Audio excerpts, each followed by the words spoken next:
May batang nagutom sa loob ng Pure Gold at ayan ang nakita niya, stick. Di ba?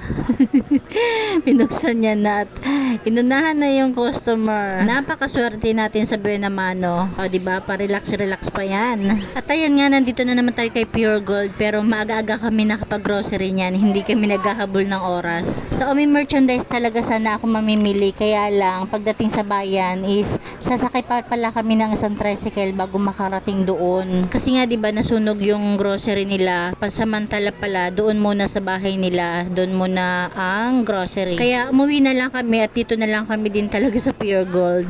Okay na okay din naman talaga kasi ang Pure Gold. Di ba, may pa-free pa tayo niyan. Bali, ang naging free ko sa Pure Gold is 3 coffee ko brown, single, 2 pita biscuits, tapos yung cup noodles sunod na lang daw. Medyo malaki-laki na naman pala yung nai-grocery natin ngayon. Ubus money ulit tayo, pero okay lang, basta importante is may paninda, 'di ba? Di bali walang pera basta may paninda.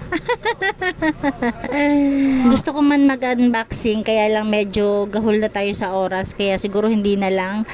Ayan mga kamamshi, hanggang dito na lang. Thank you for watching. God bless you all and Jesus loves you. Ayan, happy selling!